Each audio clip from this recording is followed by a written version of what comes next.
Yo yo yo, c'est Ibélion, vous êtes dans le 35e épisode d'Ose écrire et aujourd'hui je vous partage 2 situations que j'ai vécues en coaching et qui je pense pourront vous inspirer et vous motiver et peut-être même vous débloquer dans les problématiques que vous pouvez rencontrer en écriture. J'y parle de routine d'écriture et de commentaires de bêta lecture qui peuvent parfois piquer un peu l'ego.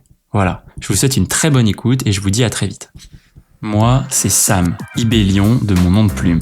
Je suis écrivain, coach et j'accompagne celles et ceux qui veulent renouer avec leur rêve d'écriture. T'écoutes un podcast dont l'intention est simple, te donner inspiration, outils, motivation, discipline, bref, tout ce qui peut te permettre d'oser écrire. En gros, c'est un peu dans le titre quoi, ose écrire. Coucou, nouvel épisode. Vous voyez, je suis assis parce que j'ai trop la flemme. J'avais trop la flemme, je vous jure. Je crois que je suis un peu... Comme j'étais un peu off les semaines d'avant, là je suis revenu cette semaine et à fond, tout droit. Du coup, ça m'a un peu fatigué. Donc je me pose un petit peu. Voilà, donc j'avais envie de le faire assis, comme ça je vais pouvoir bouger comme ça là. Voilà, je ferai peut-être de petites chansons aussi. Épisode particulier, je ne sais pas. Enfin si, quand même un petit peu parce que j'enregistre jeudi 24 juillet, 16h, et donc, Tour de France, arrivé à Courchevel, col de la Lauze, étape avec plus de 5000 de D+, voilà, grosse étape quand même. Donc, si vous me voyez me déconcentrer avec un petit regard sur la droite, c'est parce que je suis en train de guetter les attaques de Pogacar. Voilà. Enfin, je dis ça, mais s'il faut, il va peut-être pas attaquer. C'était un peu... Bref, on va pas parler du Tour de France, mais pour faire une introduction qui reste en thème avec l'écriture, je trouve que dans le vélo et dans l'effort que demande une étape du Tour de France, il y a quelque chose qui se rapproche un peu de l'aventure d'écrire un livre. On est dans un effort long terme qui demande initialement beaucoup de motivation, puis ensuite une certaine discipline et une certaine résilience. Et un amour de ce qu'on fait, parce que c'est long et parce que ça demande d'y mettre beaucoup de soi et d'énergie. Voilà. Bon, et évidemment, pas besoin de se doper en écriture. Évidemment, je ne sais pas s'il se dope. Toujours est-il que pas besoin de se doper en écriture. Voilà. Par contre, encore une fois, très beau parallèle à faire, c'est extrêmement intéressant de s'entourer de très bons coéquipiers. Voilà. Soyons finalement les leaders de notre propre équipe et entourons-nous de coureurs qui nous accompagnent. Voilà. Voilà, je viens de trouver une nouvelle image. D'habitude, je dis que quand j'accompagne les gens en écriture, avec le coaching, je suis un phare, un guide. J'ai utilisé aussi les termes de rigole sur l'autoroute, tu vois. Je peux être un GPS, parfois. Et je peux être aussi ton dauphin, celui qui t'accompagne dans ton échappée, tu vois. Qui fait l'effort pour toi, qui te porte, et qui ensuite te lâche et te laisse terminer, tu vois.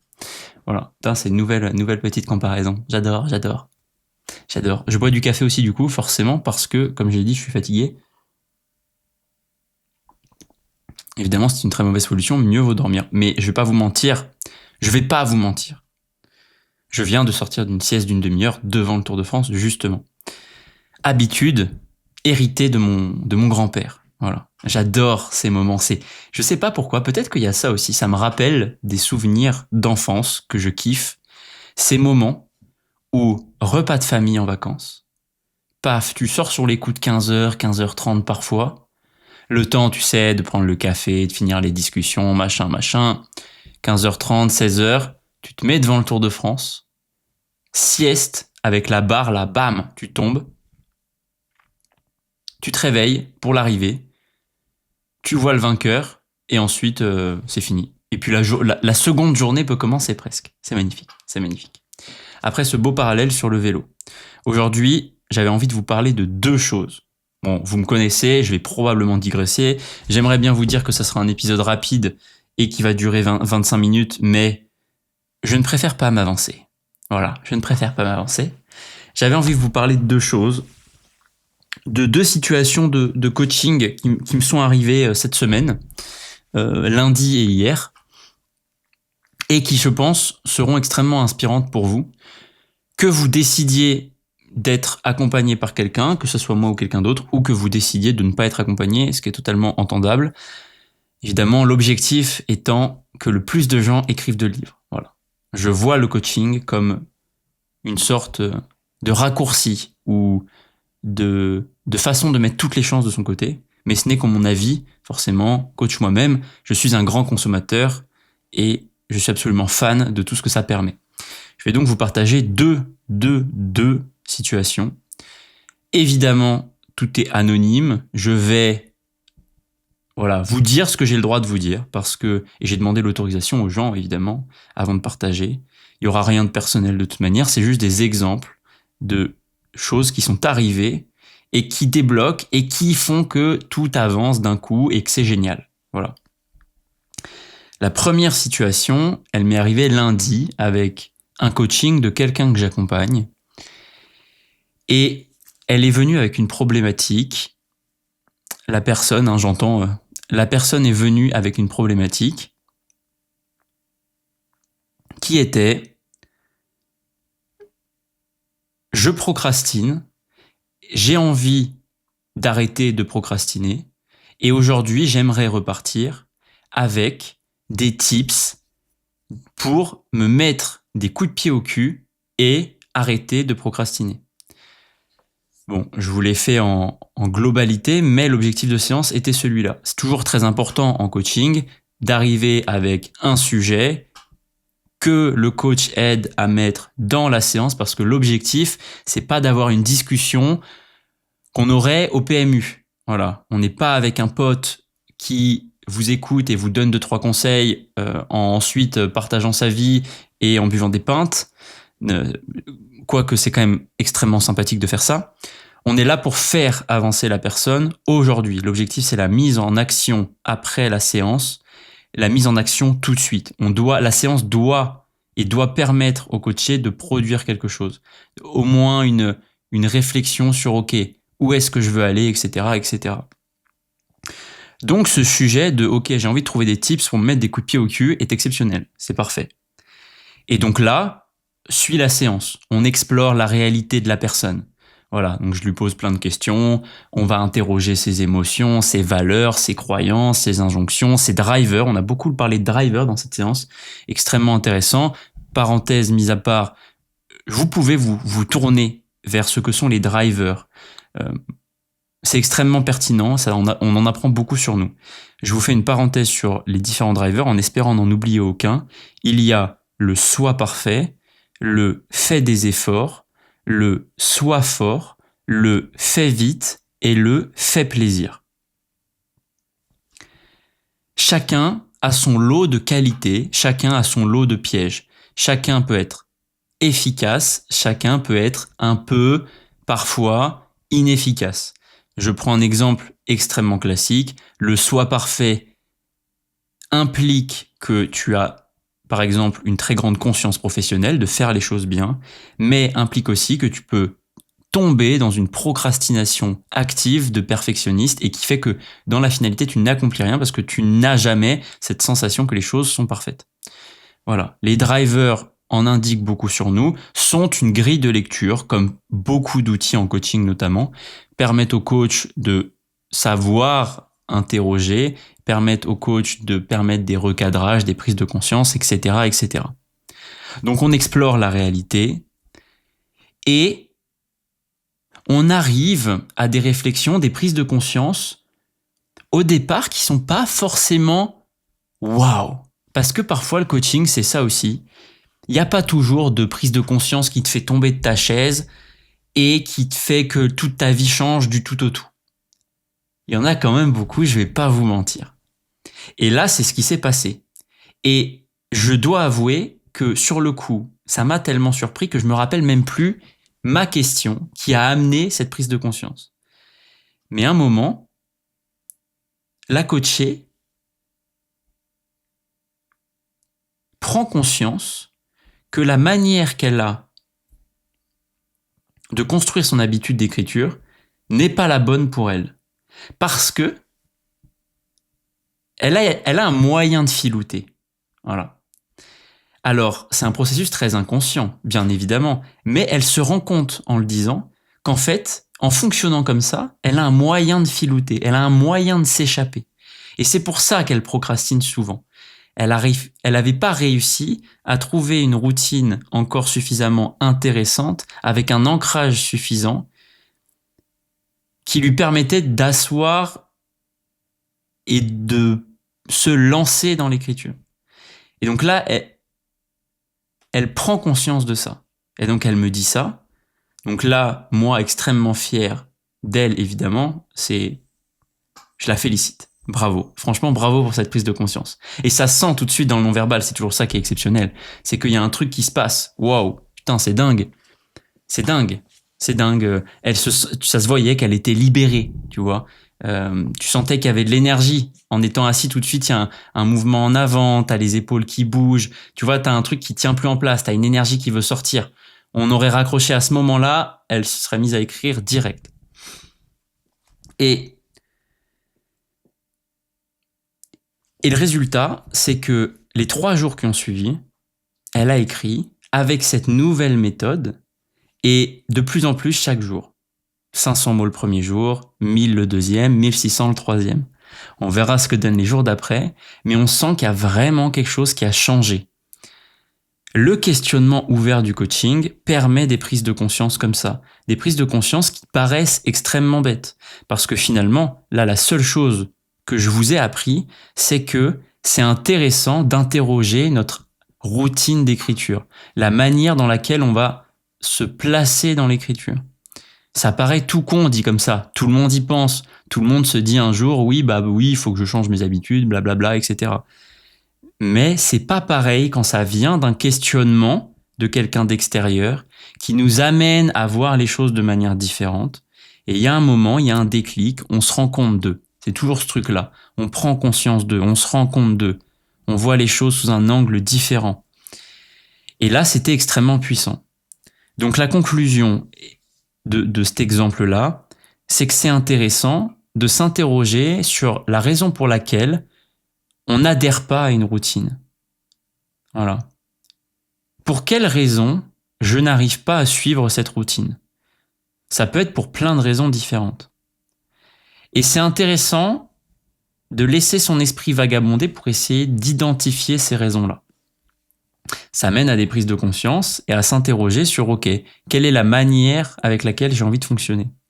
Si je fais un partage personnel que j'ai déjà fait, mais un rappel, c'est toujours bon. Moi, j'ai longtemps pensé qu'il fallait que j'écrive 3-4 heures de suite pour être écrivain et avancer. Je ne prenais pas au sérieux tous les petits passages où j'avais 20 minutes, une demi-heure, 1 heure. Ça créait une forme de procrastination et je justifiais cette procrastination en me disant non, mais un écrivain écrit 3 ou 4 heures, tu vois. J'écrivais pas, donc c'est pire que tout. C'est-à-dire que mon rêve était d'écrire des livres, j'écrivais pas. Vous voyez, il y a une erreur dans l'équation. Et en fait, c'est quand j'ai interrogé ma manière de fonctionner, quand je me suis j'allais dire, mais c'est pas un verbe qui existe. Quand je me suis mis à agir de manière congruente avec mes rêves, quand j'ai analysé mon fonctionnement de journée, mes habitudes, mes impératifs, je me suis rendu compte qu'en fait, c'était le matin que j'avais de la place pour me libérer. Et que cette place, parfois, c'était une demi-heure seulement. Mais je me suis dit, Sam, en vérité, là, tu vois bien que c'est un moment où tu pourrais, tu vois. D'autant qu'avant, j'avais essayé justement pendant une semaine de m'astreindre à ce truc de 3-4 heures, tu vois. Bon, j'ai été dégoûté, hein. J'ai fait ça pendant 7 jours. J'ai effectivement écrit, je sais plus, entre 3 ou 5 000 mots par jour. J'ai beaucoup écrit, hein. Mais j'en suis sorti dégoûté. J'ai pas écrit pendant peut-être, je sais pas, 1 mois. J'avais pris des vacances exprès, en fait, pour faire ça. Et aller me confronter à ça, et ensuite, c'est ça qui a déclenché toutes les réflexions que je vous disais. Et ensuite, me rendre congruent et puis me dire, ok, en fait, c'est le matin que j'ai toujours un peu de temps, où je procrastine, où je fais rien, ou alors je dors et donc je traîne le soir et donc je dors, machin, etc. C'est un effet induit, hein. Tu traînes le soir parce que tu sais que tu peux te lever un peu plus tard, etc. Je me suis dit, je vais essayer d'écrire le matin. Et en fait, ça a tout changé. Je kiffe trop écrire le matin, c'est mon rendez-vous d'amoureux de l'écriture, et ça marche trop bien. J'ai trouvé mon rythme comme ça, j'ai trouvé une routine qui fonctionne comme ça.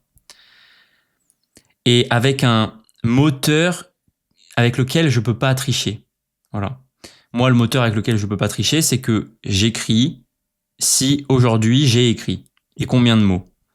J'ai pas envie qu'il y ait un trou dans ma win streak. Ça, c'est un moteur suffisant pour moi. Voilà. C'est pas un moteur pour tout le monde. Vous voyez, la personne dont je vous parlais avant, c'est pas un moteur. En tout cas, pour l'instant, je j'ai pas la sensation, parce que j'ai pas envie de parler pour cette personne, mais j'ai pas la sensation que ça soit un moteur, cet aspect de win streak là, comme je disais. Mais elle a trouvé le sien.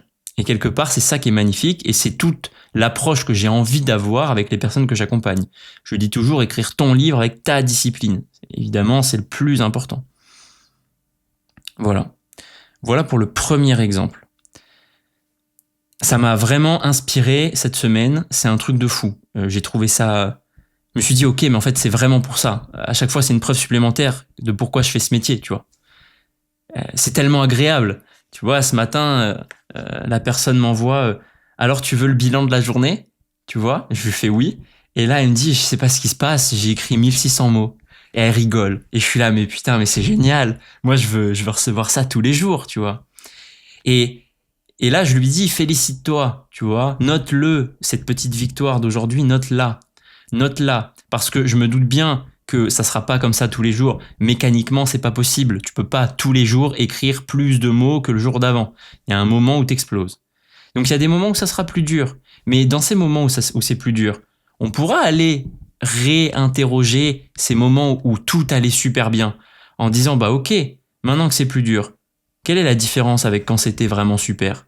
Qu'est-ce que tu as peut-être arrêté de faire? Qu'est-ce que tu fais en excès? Qu'est-ce que tu fais pas assez? Etc. etc. C'est pour ça que c'est toujours important de le noter au niveau du ressenti, des émotions ou des avancées beaucoup plus terre à terre, beaucoup plus tête, comme le nombre de mots écrits, la durée des sessions d'écriture, bref, chacun ses métriques, mais tout ce qui se mesure s'améliore. Voilà, que ça soit de la tête, du cœur ou du corps.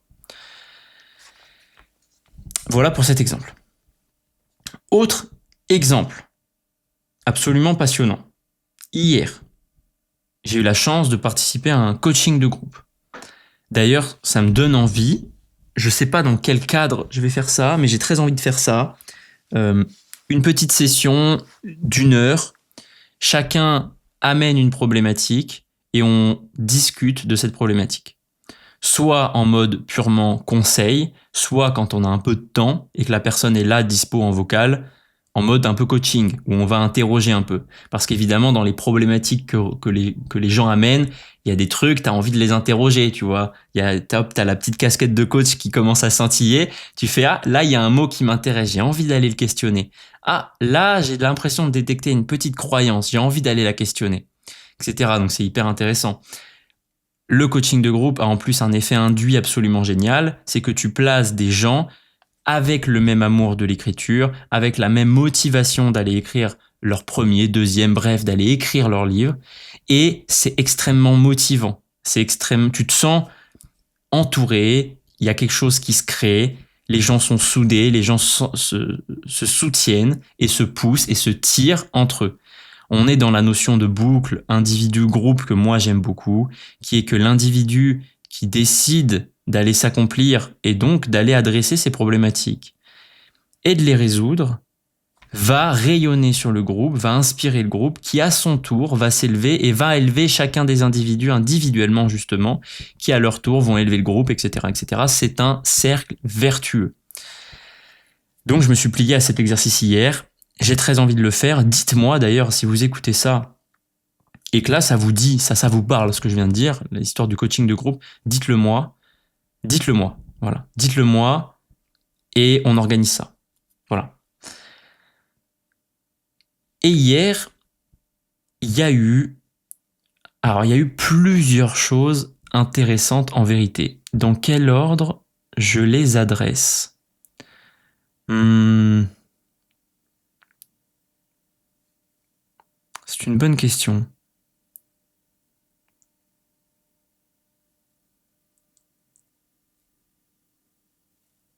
Je vais dire celui-là, pardon, désolé, hein, j'ai commencé à parler dans ma tête et le chemin m'a pas plu, alors du coup je vais prendre l'autre. On a parlé de bêta lecture et c'est marrant, c'est qu'en plus j'en ai parlé après en message privé avec quelqu'un d'autre. Et on a parlé globalement de bêta lecture, de retour des gens qui peuvent lire, etc., etc. Petite gorgée de café après ce suspense insoutenable.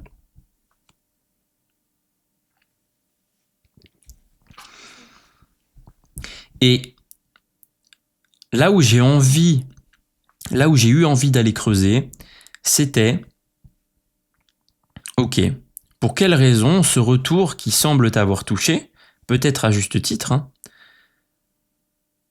est important pour toi. Je m'explique.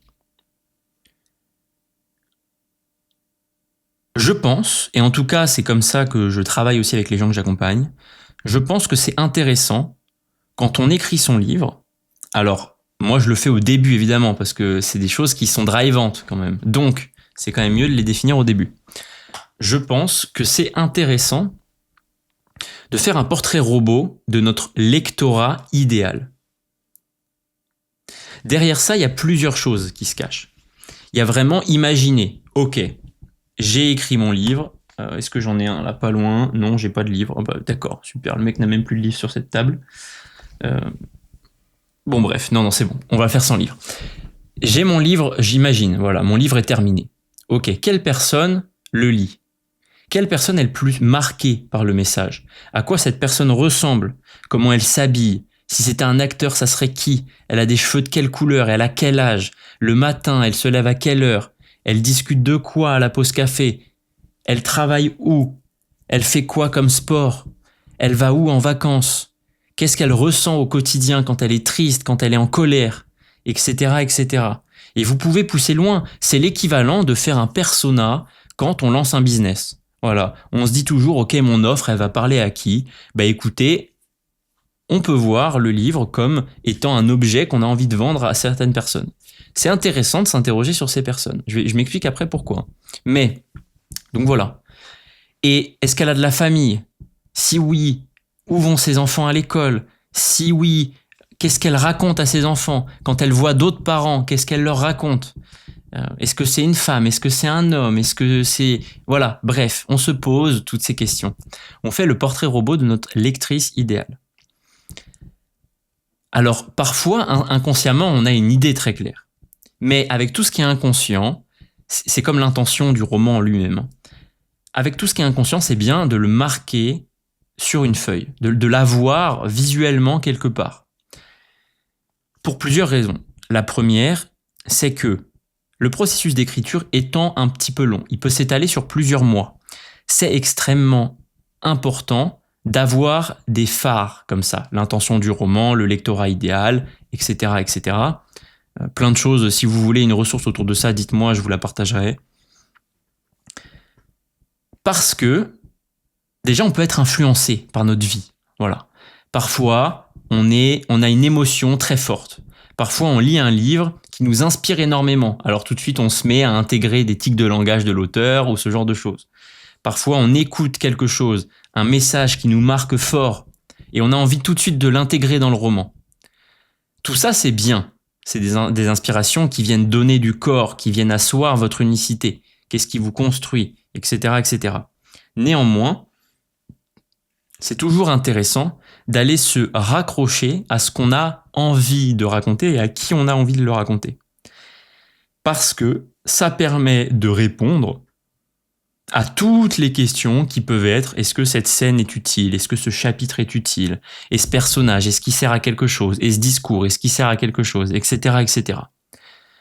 Voilà, là on peut balancer la salve de questions. Est-ce que ça sert l'intention de mon roman? Est-ce que, n'importe quoi. Est-ce que ça fait écho au lecteur idéal, etc., etc. Parce que derrière cette question du lecteur idéal, il y a quand même quelque chose de...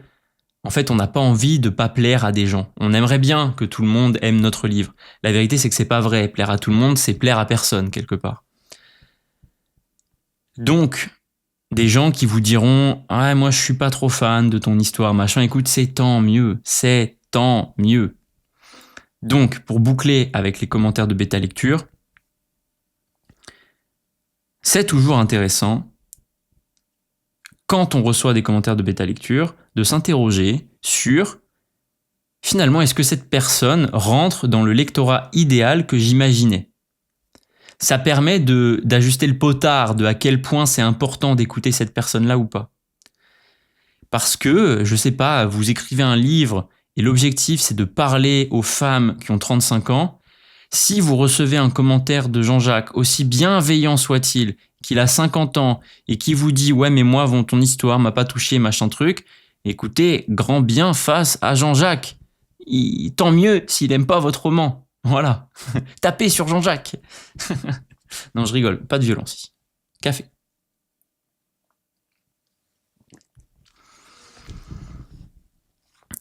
Et donc ça vient compléter un autre point sur la bêta lecture, c'est que c'est important de donner un cadre au bêta lecteur. Alors bon, déjà il y a toutes les histoires de dates, etc., etc. Mais aussi, qu'est-ce que vous attendez de la bêta lecture, vous ? Tu vois, chacun n'attend pas forcément la même chose. Et à qui est censé parler, c'est quoi l'intention, quel est votre lectorat idéal, tout ça, c'est des choses que vous pouvez partager au bêta lecteur. Ça leur donnera aussi une structure, un squelette à respecter dans le retour qu'ils doivent vous faire. Parce que sinon, en fait, vous laissez juste la place à la subjectivité de la personne qui lit. Le professionnalisme d'un bêta lecteur vient aussi par le professionnalisme qu'a envie d'amener l'auteur, quelque part. Et donc hier, c'est ça qui m'a marqué et que j'avais envie de partager, c'était vous pouvez faire le travail du portrait robot du lecteur idéal. Et ensuite, ça vous permettra à la fois, donc déjà pendant votre écriture, de trier des choses, des scènes, des personnages, bref, des messages, etc., etc. Et ça vous permettra de prendre avec beaucoup plus de recul les commentaires de bêta lecture. Parce que oui, évidemment, en parenthèse, les commentaires de bêta lecture sont très souvent au début quelque chose qui vient toucher très fortement à l'ego. Je le partageais, j'ai enregistré récemment beaucoup de podcasts avec des autrices et des auteurs à deux. Et dans le dernier épisode, j'étais avec une autrice que j'adore, l'épisode était trop cool. Et on disait, ouais, quelque part, les premiers commentaires, t'as un peu une posture d'ego. Tu fais, attends, mais comment ça, mon livre est pas génial ? Et qui es-tu déjà pour me dire que je ne suis pas un génie ? Et après, évidemment, tu prends un peu de recul, tu vois, et tu te dis, ah mais oui, en fait, il y a quand même des choses pertinentes dans ce qu'on m'amène. Ça serait dommage de pas les intégrer et de rendre mon histoire un peu meilleure. Mais ça s'apprend, voilà, ça s'apprend de prendre les commentaires de bêta lecture avec un regard différent. C'est d'ailleurs une partie que j'aime beaucoup en coaching. Voilà, c'est vraiment un truc qui m'éclate.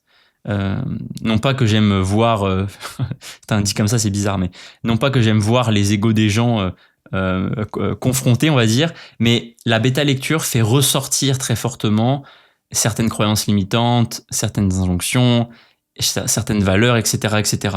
Donc c'est un terrain très fertile pour la transformation et aller toucher du doigt les véritables bienfaits du coaching. Donc c'est toujours des morceaux extrêmement intéressants. Voilà.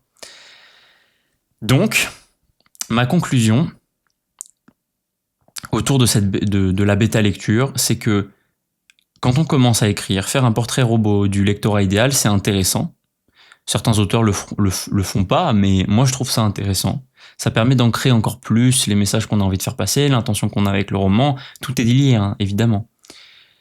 Et ça permet aussi de prendre avec beaucoup plus de recul, de sortir un peu de la posture d'ego quand on reçoit les commentaires. Voilà. Parce que je reste néanmoins persuadé qu'avoir des commentaires de bêta lecture, c'est très précieux. Voilà, c'est une chance que quelqu'un prenne le temps de lire notre roman et de nous faire un retour. D'ailleurs, petite parenthèse, dans les commentaires de bêta lecture, il y a ce qui est subjectif, ce qui est objectif. On doit aussi apprendre à faire le tri entre les deux. Alors, c'est facilité par certains bêta-lecteurs qui sont extrêmement bienveillants et qui, quand c'est subjectif, disent « moi, je ». C'est important, ça permet tout de suite de faire le tri, tu vois. Quand la personne dit « moi, je trouve que ça manque de description », bon, ok, si l'intention de l'auteur était en conscience de ne pas mettre de description, libre à lui de refuser ce commentaire. D'ailleurs, j'ai dit le mot, et c'est important aussi, faire les choses en conscience, c'est toujours bien. Ouais, j'ai cherché une tournure philosophique, mais non. Faire les choses en conscience, c'est toujours très bien. Ça donne une cohérence à notre roman. Ça permet aussi de le défendre, tu vois. Quand tu discutes avec un bêta-lecteur qui te dit « oui, mais moi je trouve que ça manque de description », si tu dis juste « ouais, mais en vrai, j'aime pas vraiment les descriptions », bah ça n'a pas vraiment le même poids que quand tu dis « bah écoute, ne pas mettre de description, c'est aussi un choix artistique de ma part parce que j'ai voulu prendre un point de vue à la première personne et cette personne est extrêmement dans la tête, elle fait justement très peu attention aux détails, elle fait justement très peu attention aux descriptions. D'ailleurs, la seule chose qu'elle remarque réellement chez les gens, et c'est pour ça que les seules descriptions que tu as des personnages, c'est la couleur de leurs yeux. Et donc la seule manière quelque part de reconnaître les personnages à qui elle parle, c'est la couleur de leurs yeux. Pareil, elle fait très peu attention au visuel des endroits où elle est.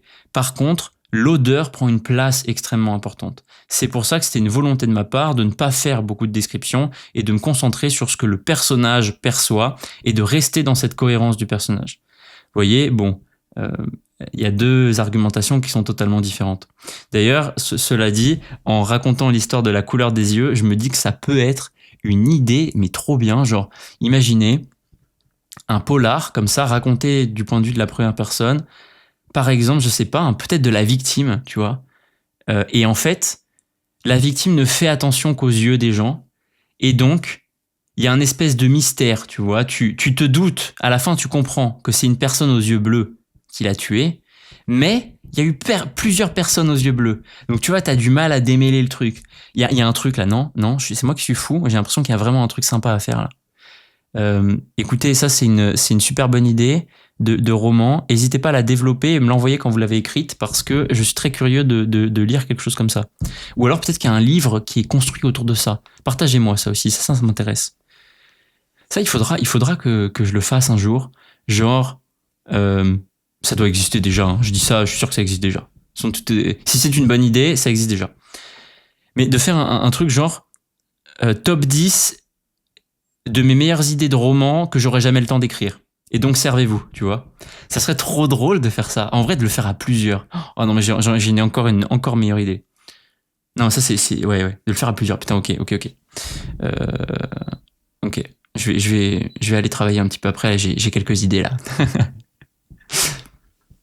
Bon, voilà pour cet épisode. C'était les deux sujets de coaching qui m'ont énormément marqué cette semaine.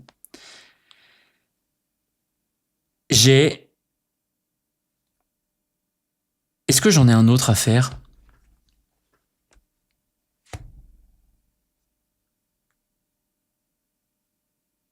Oui, mais c'est trop personnel, donc je le partage pas. Voilà. Je peux partager, par exemple, là, je parlais de la bêta lecture, je peux partager, moi, je l'ai probablement déjà fait, mais dans un des premiers épisodes, donc ça vaut peut-être le coup là que je remette une couche. La première fois que je reçois des vrais commentaires de bêta lecture, de quelqu'un, de Ben en fait, je peux dire son prénom, je sais pas pourquoi je dis de quelqu'un, qui n'a pas la même manière d'écrire que moi, qui n'est pas sensible au même genre de roman, et donc nos deux points de vue se sont extrêmement confrontés. Ben avait néanmoins fait l'effort de dire « moi je trouve que ». Donc c'était très facilement identifiable les commentaires qui étaient subjectifs et les commentaires qui étaient objectifs. Les premiers commentaires subjectifs, j'étais vraiment énervé. Voilà, j'étais là mais j'étais vraiment énervé quoi. Alors ça n'a pas duré longtemps, hein. Et puis je savais que Ben était bienveillant, tu vois, il y avait aucune volonté de nuire. Donc je me suis calmé, tu vois, je me suis dit mais en fait Sam t'es fâché contre toi-même là, donc calme-toi frérot. Et évidemment c'est passé, tu vois. Et puis ça a en fait rendu le texte tellement plus intéressant parce que en fait c'est ça qui est génial, c'est que parfois ça te permet de te reconnecter beaucoup plus puissamment à la manière dont tu avais envie de raconter les choses, et donc quand même de corriger certains passages pour asseoir encore plus cette volonté. Ou au contraire, la réguler, tu vois, qu'elle soit moins, entre guillemets, affichée en gros, tu vois, qu'elle soit plus subtile, par exemple. Et donc ça m'avait énormément apporté. Énormément apporté. C'est pour ça d'ailleurs que Ben est remercié au début du livre. Hein. Sans lui, le texte serait beaucoup moins bon. Et là, sur le deuxième tome, c'est notamment Ingrid qui relit. Pareil, les commentaires sont hyper pertinents. Ça m'a donné beaucoup d'idées. Là, je suis en train, dans ma tête, de me dire, ok, est-ce que je rajoute pas un petit truc quand même pour... C'est plus une question de rythme, je dirais. La question du rythme est extrêmement, extrêmement intéressante. C'est un vaste sujet, j'en ferai un épisode. Je vais pas me mettre à parler de rythme dans un livre, alors que ça fait déjà 35 minutes que je parle. Ah là là là là. Bon, est-ce que je peux pas finir par une petite citation là, motivante de la fin? De la fin, qu'est-ce que j'ai noté récemment qui peut être intéressant? Alors...